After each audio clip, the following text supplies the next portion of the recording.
Hi everyone, very good evening. Government school के नए video में आप सभी का स्वागत है। तो आज ये वीडियो अपने दोस्त से बात करने के बाद मैं बना रहा हूँ, क्योंकि मेरे दोस्त ने मुझसे एक सवाल किया कि क्या इंजीनियर की वैकेंसी में सरकार ध्यान नहीं देती। उसने आज जब मुझसे बात किया बीपीएससी एई के बारे में, तो वो बोला कि भाई, सरकार एई वगैरह के चक्कर में नहीं पड़ती, क्योंकि यहाँ वैकेंसीज कम होते हैं। क्योंकि यहाँ वैकेंसी 1 साल के बाद आती है, 2 साल के बाद आती है, इसलिए सरकार इस पे ध्यान नहीं देती। अब आप देख भी रहे होंगे, मेरा जो फ्रंट पेज है उसमें दिख रहा होगा कि क्या इंजीनियर्स की वैकेंसी में सरकार नहीं देती ध्यान। तो आइए समझते हैं इस छोटे से वीडियो में कि क्या ये बात सही है या फिर गलत है। तो सबसे पहला चीज अगर आप देखिएगा, तो चाहे इंजीनियर्स की हो या फिर जेई की हो, मतलब एई या जेई, इसमें होता क्या है कि सीटें बहुत कम होती हैं। एक वर्ग होता है जो लिमिटेड हो जाता है, मतलब जो बीटेक किए हुए हैं या डिप्लोमा किए हुए हैं, बस वही आपको यहाँ पे एलिजिबल होंगे। चाहे आप जेई की बात करें तो डिप्लोमा, और एई की बात करें तो बीटेक। तो एक छोटा सा वर्ग, अगर ये पूरा स्टूडेंट का ये पूरा मैप है ना, तो इसके कोने में कहीं जाके होता है ये वाला वर्ग। हालांकि इट्स अ मोस्ट इम्पॉर्टेंट, जो समाज को क्रिएट करने में जिसकी भूमिका होती है, इंजीनियर्स की काफी अच्छी भूमिका होती है। लेकिन इसका वर्ग एक छोटा सा हो जाता है, लिमिटेड हो जाता है। और उसमें भी जो, अगर ये सरकार की, अगर मैं वैकेंसी बोलूँ ना, अगर ये पूरी वैकेंसी है, तो इसका एक छोटा सा पार्ट ही होता है इंजीनियर्स के। तो सवाल दोस्त ने अच्छा किया है कि भाई, क्या सरकार ध्यान देती है इस वैकेंसी पर। क्योंकि उसकी जो बोलने की जो थिंकिंग थी, जो मुझे लगा कि वो कहना चाह रहा है कि सरकार जो है, जो गवर्नमेंट है, वो वैकेंसीज वोट बैंक को देख के देती है। कहीं ना कहीं छोटा छोटा चीज जब आप जोड़िएगा तो आपको ये सही भी लगेगा कि हाँ, जब इलेक्शंस आते हैं तो वैकेंसीज बढ़ जाती हैं, जब इलेक्शंस खत्म हो जाते हैं तो नियुक्तियों की जो तेजी है वो घट जाती है। छोटी सी कहानी है अपनी। बीपीएससी बीपीएससी एई 29/30/31/2025, इसकी एक छोटी सी कहानी चलती है। वैकेंसीज 2025 में आई हुई है, एग्जाम हो गए, ऑब्जेक्शन ले लिए गए, रिजल्ट कई दिनों से बाकी है, कई महीनों से बाकी है। अब रिजल्ट क्यों नहीं आ रहा है? तो रिजल्ट में इसलिए नहीं आ रहा है क्योंकि एक 25%, इवन 25% आप मत बोलिए, ये जब आप कैलकुलेट कीजिएगा तो 33% के आसपास हो जाएगा। अगर ये अधिमानता कॉन्ट्रैक्ट कर्मियों को मिल रही है, ये सरकार की अपनी सोच है कि हम कॉन्ट्रैक्ट पे नहीं रखेंगे, समान काम के लिए समान वेतन देंगे। तो अगर वो कॉन्ट्रैक्ट पे काम कर रही है तो उन्हें हम कुछ एक्स्ट्रा बेनिफिट देके उसे परमानेंट करेंगे। कॉन्ट्रैक्ट वालों के लिए ये बढ़िया है और फ्रेशर वालों के लिए ये खराब है। इसी में एक पहली झड़प हुई, पहली जो यहाँ से एक कंट्रोवर्स जन्म लिया। फ्रेशर्स बोले कि मैं अगर एक वर्ग हूँ तो मुझे एक वर्ग के साथ फाइट करवाइए। मुझे, अगर मैं अभी खड़ा ही हुआ हूँ और कोई पहले से 25 कदम आगे से अगर रेस करने आए, तो मैं उसे कैसे जीतूं। कुल 400 में 100 नंबर अगर पहले से किसी को दे दिया जाए, 120 125 नंबर दे दिया जाए, तो कहीं से भी वो रेस में आसपास भी फ्रेशर्स नहीं दिखे। लेकिन कॉन्ट्रैक्ट की संख्या कम है, तो कभी कभी जब मार्क्स आपके अच्छे आते हैं तो स्टूडेंट के दो वर्ग बन गए। एक बन गया जिसके 300 प्लस आ रहे हैं, और एक जिनके 300 से नीचे आ रहे हैं। 300 प्लस वाले चाहते हैं भैया जैसा करो रिजल्ट दे दो। 300 नेगेटिव वाले बोलते हैं नहीं भैया, फैसला कर लो कॉन्ट्रैक्ट वालों को देना है कि नहीं देना है, उसके बाद ही आप करना, रिजल्ट देना। तो यहाँ एक कंट्रोवर्सी जन्म ली। दूसरा जो कंट्रोवर्स है, ये है महिलाओं से रिलेटेड। अब सरकार ने क्या किया कि जो महिला के आरक्षण थी, उस महिला आरक्षण में उन्होंने एक चेंजेस कर दी। पहले यूआर में ऑल ओवर इंडिया अलाउ थी महिला। अब बिहार में एक नया चीज है, जो यूआर में 35% फीमेल के लिए रिजर्वेशन है। अब ये रिजर्वेशन पहले ये ऑल ओवर इंडिया ले रही थी, लेकिन अब बिहार सरकार ने क्या कर दिया कि यूआर फीमेल की जो सीटें हैं वो फीमेल रिजर्व रहेंगी, यानी बिहार की फीमेल के लिए रिजर्व रहेगी। अब इससे क्या हुआ, इससे एक नया कंट्रोवर्सी जन्म लिया।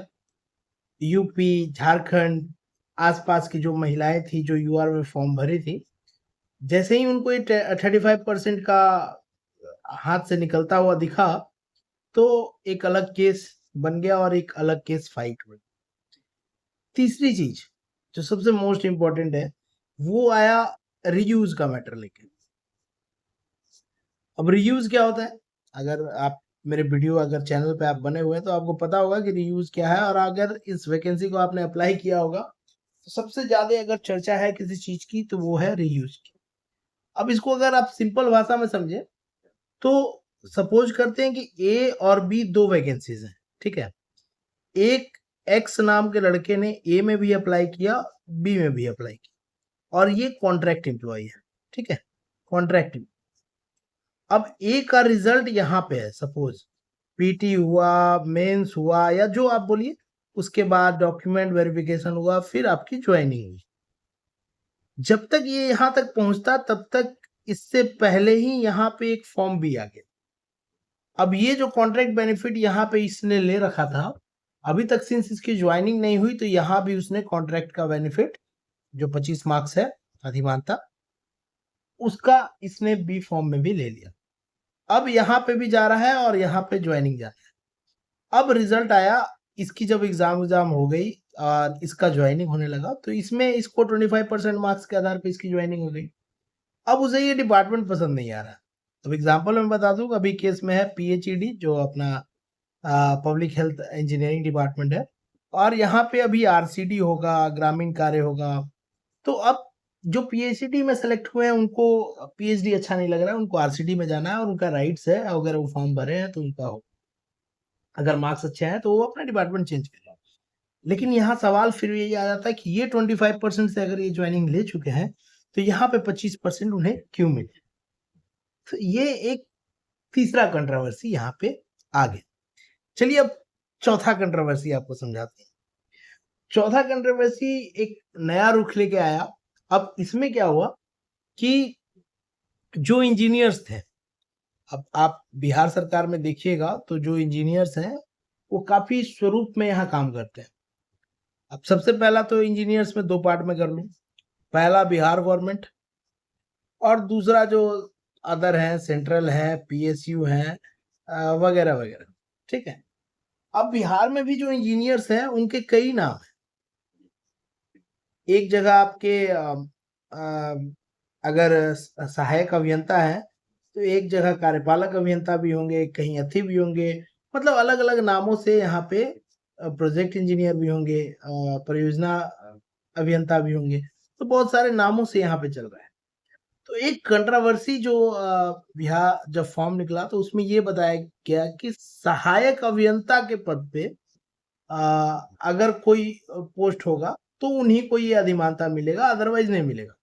तो इसमें एक कंट्रोवर्सी आ गई। अब इसमें आप एएसओ वाला जी, आपको याद होगा स्ट्राइक जो कर रहे थे एलआरसी डिपार्टमेंट की, आपको याद होगी, अगर नहीं है तो एक वीडियो भी बना हुआ है, आप देख लीजिएगा, मैं ऊपर आई बटन में भी लगा दूंगा। तो यहाँ पे जो असिस्टेंट सेटलमेंट ऑफिसर थे उन्होंने मांग की कि हमें भी 25% का अधिमानता दीजिए। सिंस हम लोग भी बीटेक हैं, 2 साल एक्सपीरियंस से एलआरसी में एएसओ पे कॉन्ट्रैक्ट पे काम। तो अब क्या हुआ, कंट्रोवर्सी जनरेट हुआ कि इन लोगों ने, जो अदर थे जिन्हें बेनिफिट नहीं मिल रहा था, इसमें पीएसयू के इंजीनियर्स हो गए, ये जो अलग अलग नाम वाले थे वो सारे अलग नाम वाले जो थे उन्होंने एक अलग केस कर दिया। अब ये एक लेटर भी वायरल होगा, आपको देखा होगा आपने कि आरसीडी का एक लेटर है, होपफुली मैं अगले वीडियो में इसको लगा दूंगा, एक वीडियो और इस पर बनाऊंगा, फाइनली इसके क्या क्या कितने डिले हो रहे, कैसे डिले हो रहे, ताकि सरकार को समझ आए कि भैया आप डिले नहीं करना चाहिए। आरसीडी वाले लेटर में क्या किया गया है कि हमारा जो पथ निर्माण विभाग जो इसका नोडल है रिक्रूटमेंट का, उसने क्या किया है कि अलग अलग नामों को अब अर्जी देने के लिए, मतलब अधिमानता देने के लिए अपील कर दिया है बीपीएससी से और कैबिनेट से। तो ये एक अलग मुद्दा उठने लगा। मेन मोटो क्या है ये वीडियो बनाने का, कि अभी अगर आप देखिएगा तो TRE 4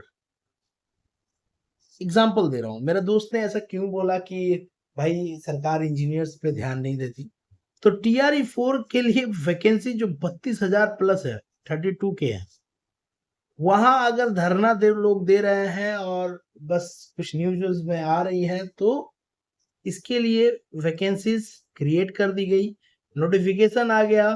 अगर एज रिलैक्सेशन की बात कर रहे हैं, अभी छात्र नेता दिलीप जी की मैं बात सुन रहा था, तो वहां पे एज रिलैक्सेशन की बात आ रही थी, तो वहां भी वो शायद सरकार उस पर विचार करे।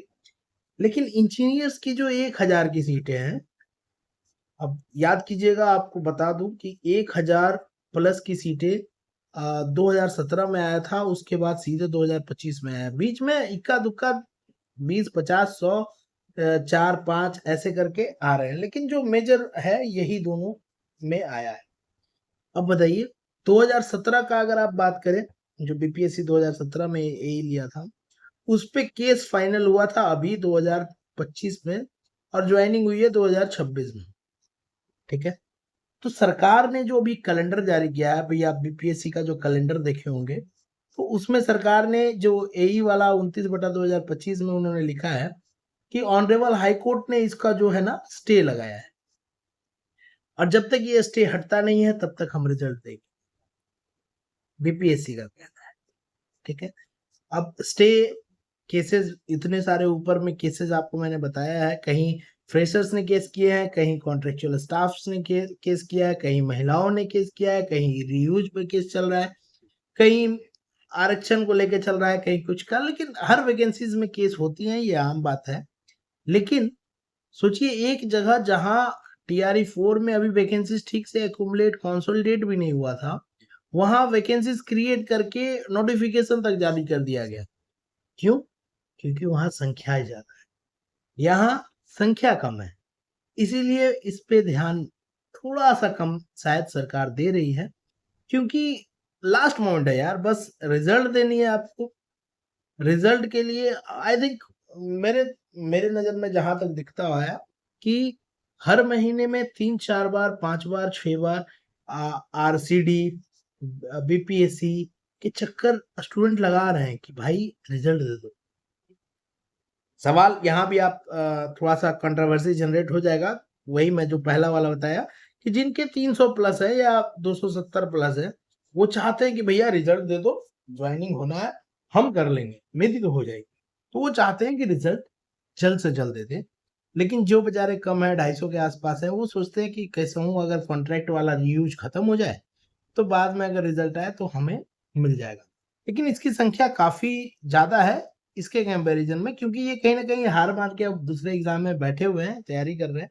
लेकिन ये बेचारों का होप जगा हुआ है, और ये सिलेक्शन के लिए हर समय बीपीएससी जा रहे हैं, आरसीडी डिपार्टमेंट जा रहे हैं, कई जगह आवेदन दे चुके हैं, कई जगह अपील कर चुके हैं, कई सारे मेल कर चुके हैं, जीमेल भर गया होगा, मेरे को लगता है कि बीपीएससी और आरसीडी का सहयोग पोर्टल जब था, तो उसमें सहयोग पोर्टल में भी कई सारे एप्लीकेशंस गए हैं। लेकिन इस पे फैसला नहीं हो रहा है, इस पे जो फैसला होना चाहिए वो नहीं हो रहा है। देरी कोर्ट में है, मैटर हाई कोर्ट में है, तो देरी होनी जायज सी बात है। लेकिन अगर सरकार चाहे, अब बताइए, 2017 का मैटर था, 2025 में आकर सॉल्व हुआ, तो क्या सरकार ने यहाँ वैकेंसी छोड़ दी? नहीं ली। 2019 का भी वैकेंसी में कुछ ज्वाइनिंग अभी हुई है, आप देख सकते होंगे, अभी वीडियो भी मैंने बना के रखा है, अगर आप आई बटन में डाल भी दूंगा, बीपीएससी वाला जो पूरा प्लेलिस्ट है, आप देख लीजिएगा उसमें से। तो सवाल बस यही है कि होते रहेगा केसेस, तो किसी को आप 100% सेटिस्फाई नहीं कर सकते, केसेस चलेंगी, रिजल्ट आप दे दीजिए, ताकि जो बच्चे हैं वो श्योर हो जाए कि हाँ मेरा हो रहा है, जिनका नहीं हो रहा होगा वो दूसरे एग्जाम में लग जाए। तो एक नोट करके आप दे दीजिए सजेशन में कि हाँ, ये हाई कोर्ट के निर्णय के बाद इसका जो भी फैसला होगा उसके अनुरूप रिजल्ट प्रभावित हो सकता है, दैट्स इट, और कुछ है नहीं इसमें। अभी आप झारखंड का केस ले लीजिए, झारखंड में अभी क्या हुआ कि जब छात्रों ने आंदोलन किया, तो लगभग 44 एग्जाम इससे प्रभावित हुए 2014 के बाद से। टीडीपीएल के जो भी वैकेंसीज जिसमें भी इन्वॉल्वमेंट थी वो सारी लगभग रद्द हो गई, और बाकी जो बच गए उसमें सीआईडी की अभी भी जांच चल रही। तो इसमें एक मैटर आ गया जेएसएससी सीजीएल का। अब यहाँ क्या हुआ, ये बच्चे ज्वाइन कर चुके थे, अभी से सरकार ने क्या कहा कि भैया अब तुम बेरोजगार हो गए। तो इसके लिए मैंने पहले ही बता रखा था कि छठवीं जो 6th जेपीएससी थी उसमें जब हिंदी और इंग्लिश को क्वालिफाइंग मार्क्स को मेरिट में जोड़ लिया गया था, तो वो जब सुप्रीम कोर्ट गए थे तो मानवीयता को देखते हुए उनकी नौकरी नहीं ली गई। तो यहाँ भी कुछ वैसा ही होने वाला था, और ये लोग जब हाई कोर्ट गए तो यहाँ पे उनको नौकरी को रिवर्स कर दिया गया है। अभी उन्हें बोला गया है कि जाइए आप जॉब कीजिए, कोई इसमें इशू नहीं है, ये उनका मैटर है, आप जाके वापस ज्वाइन कीजिए। तो यहाँ पे केसेस चलते रहेंगी, बातें होते रहेंगी, लेकिन रिजल्ट डिले करना एक बहुत बड़ा सवाल उठा देता है। एक और भी छोटा सा सजेशन था कि क्यों ना हर विभाग में, एवरी डिपार्टमेंट, अभी 15 अगस्त को मैं सुन रहा था माननीय मुख्यमंत्री श्री सम्राट चौधरी जी की, उन्होंने स्टूडेंट पोर्टल को दिया है, एक पोर्टल बनाया है जिसमें स्टूडेंट अपने ग्रीवांसेस रख सकते हैं। तो क्यों ना एक एग्जाम पोर्टल भी बना दिया जाए, एग्जाम ग्रीवांस पोर्टल बना दिया जाए जो हमेशा एक्टिव हो।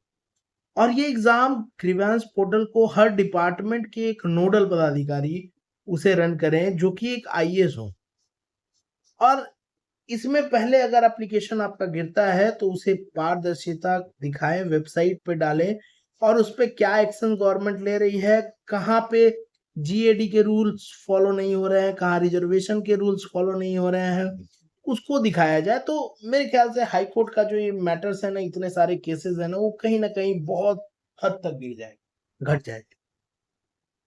तो अगर हर डिपार्टमेंट में आपका आ जाए एक नोडल पदाधिकारी हो जो आईएएस हो, जो स्टूडेंट या एप्लीकेंट्स ग्रीवांस जो एग्जाम से रिलेटेड हो उसे देखें, तो कहीं ना कहीं एक जो हाई कोर्ट जाने की प्रवृत्ति अब बन चुकी है स्टूडेंट की, अभी जो एक भाई एक प्रचलित भी है कि पहले जो एग्जाम होता था तो पीटी हुआ, मेंस हुआ, और फिर आपकी ज्वाइनिंग हो गई, डीबी के बाद ज्वाइनिंग हो गई। लेकिन अब क्या होता है, पीटी हुआ, हाई कोर्ट हुआ, मेंस हुआ, हाई कोर्ट हुआ, डीबी हुआ, हाई कोर्ट हुआ, ज्वाइनिंग हुआ, हाई कोर्ट हुआ। अब इन सब के बाद फिर सुप्रीम डबल बेंच हुआ, और उसके बाद फिर क्या हो गया, सुप्रीम कोर्ट हो गया। अब जो 4 प्रोसेस थी वो कहीं 1 2 3 4 5 6 7 8 9 10 11 स्टेप में बढ़ चुकी है। तो सरकार को एक छोटी सी चीजें सोचनी पड़ेगी कि अगर आपके एप्लीकेंट्स ग्रीवांसेस दे रहे हैं, आपको एप्लीकेशन दे रहे हैं, तो उसमें पारदर्शिता लाएं कि हाँ, अभी प्रीवियस वीडियो में मैंने आपको बताया भी था कि क्यों लोग कोर्ट कचहरी जाने लगते थे। एक रिजर्वेशन का मैटर था एलआरसी के अमीन में, परमानेंट अमीन में था। अब उसमें आप देखे होंगे कि यूआर की सीटें खाली छोड़ दी गई हैं। एप्लीकेंट्स जो मेरे दोस्त कुछ लोग हैं, फ्रेंड्स आए थे, मिलने थे, वो बोल रहे थे कि भैया देखिए ना ऐसे ऐसे हो गया, तो वो एप्लीकेशंस भी दिए, लेकिन एनआरसी में कोई सुनने वाला नहीं। तो ये चीजें होती हैं, एप्लीकेशन आप देते रहिए लेकिन कोई सुन नहीं रहा है, कोई देख नहीं रहा है उस एप्लीकेशन में क्या लिखा हुआ है, कोई इवन पढ़ भी नहीं रहा है। तो अगर ये व्यवस्था लाई जाएगी कि नोडल एक आपके हर डिपार्टमेंट में रहेंगे, एक आईएएस रहेंगे, और उनकी जानकारी रिजर्वेशन, एलिजिबिलिटी और जो मिनिमम क्वालिफिकेशन रिक्वायर्ड है वो सारी इनको नॉलेज में रहेगी, तो वो बच्चे जैसे ही एप्लीकेशन लाएंगे ना कि सर यहाँ पे जेई की वैकेंसी है, हम बीटेक हैं, अलाउ नहीं हो रहा है, तो वो बोलेंगे कि नहीं, minimum criteria must be diploma. Diploma आपके पास है तभी आप एलिजिबल है, नहीं तो नहीं है जेई में। लड़के वहां से हाई कोर्ट नहीं जाएंगे, वो घर वापस है। अगर कोई 35 साल का बंदा आके बोल रहा है कि सर आई एम 37 साल का, सॉरी, मैं यूआर में हूँ लेकिन मुझे एज रिलैक्सेशन चाहिए, आप वैकेंसी 5 साल के बाद लाए हो, तो उससे कोई मैटर नहीं है। उनके पास ये पता रहेगा कि हाँ आप 37 साल यूआर के लिए एलिजिबल है, 37 साल से एक दिन भी प्लस हो गया, आप you are not eligible, as per the advertisement you are not eligible. और उसे समझा देंगे, अगर वेबसाइट पे उनकी क्वेरीज को डाल दिया जाएगा, फ्रिक्वेंटली आस्क्ड क्वेश्चन में ये सब दिखा दिया जाएगा, तो वो हाई कोर्ट नहीं जाएंगे, वो वहीं से घर जाएंगे, दूसरे एग्जाम की तैयारी करेंगे। तो एक छोटा सा वीडियो था, आप बताइएगा, आप आपके अगर कितने मार्क्स आ रहे हैं, तो कमेंट तो आप लोग करते ही रहते हैं। खैर ये बताइएगा आप रिजल्ट चाहते हैं कि नहीं चाहते हैं, और क्या सरकार अगर ये व्यवस्था लाए कि हर डिपार्टमेंट में एक नोडल पर्सन हो, एक नोडल हो, जो कि एप्लीकेंट्स ग्रीवांस को देखे, एप्लीकेंट ग्रीवांस को देखे, और इस जो एप्लीकेशन है ना उसे ट्रांसपेरेंटली जो है ना वेबसाइट पे डाले, वेबसाइट पे इनके सॉल्यूशंस डाले, या इन्होंने क्या स्टेप्स लिया उसे दिखाए, कहाँ स्टूडेंट गलत है वो दिखाए, कहाँ गवर्नमेंट गलत है, या जो एडवर्टाइजमेंट है उसके नॉर्म्स गलत हैं, या सिलेक्शन प्रोसेस में जो गलतियां हुई हैं उसे दिखाए। पारदर्शिता, एकदम ट्रांसपेरेंट एक पोर्टल अपना रहे, उस पे ग्रीवांस जैसे ही जाए तो सरकार उस पे एक्टिवली, जैसे अभी बॉन्ड किया ना कि 20 दिन में सहयोग पोर्टल के लिए, 30 दिन में स्टूडेंट पोर्टल के लिए, 20 दिन में, ऐसे ही इसका 15 डेज रख दें कि 15 डेज में आपको हम ग्रीवांसेस आप अगर डाल रहे हैं तो हम उसकी सॉल्यूशन देंगे। आप एग्जाम लेते हैं ना, तो एग्जाम के टाइम में जब आप बोलते हो ना कि अगर पेपर लीक का ऐसा का कोई समस्या हो, तो हम आपको 48 घंटे का एक ग्रीवांस पोर्टल खोल के देते हैं, जिसमें आप साक्ष्य के साथ, एफिडेविट के साथ दें, तो हम उस पर पूरी 48 घंटे में उसकी आपको रिपोर्ट देंगे कि ऐसी मैटर हुई है, तो अगर हम एग्जाम कैंसिल करेंगे, नहीं तो सेम एक जब तक वैकेंसी चले एक ग्रीवांस पोर्टल हमेशा एक्टिव रहे उस वैकेंसीज के लिए, उस डिपार्टमेंट से लिए। चलिए आज के लिए बस इतना ही था। एक डिटेल वीडियो बनाऊंगा, कंपैरिजन भी बनाऊंगा कि क्यों वैकेंसीज बीपीएससी की काफी हद तक डिले हो चुकी है। सरकार को इसमें अब इंटरफेयर करना चाहिए। संख्या कम होने के कारण इंजीनियर्स जो अभी बेरोजगार हैं उनके मनोबल टूटते जा रहे हैं। इवन अच्छे मार्क्स लाने के बाद भी वो समझ नहीं पा रहे हैं कि उनकी जॉब होगी या नहीं होगी। तो आप बताइएगा कि ये थिंकिंग सही है या नहीं? रिजल्ट जल्दी अब दे देना चाहिए या डिले करना चाहिए?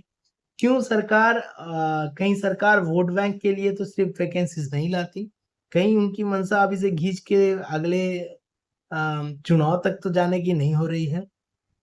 चलिए बस आज के लिए इतना ही। गवर्नमेंट स्कोप के साथ बने रहने के लिए बहुत बहुत धन्यवाद। अगर आपको वीडियो पसंद आया हो तो लाइक और सब्सक्राइब करना नहीं भूलिएगा। Thank you.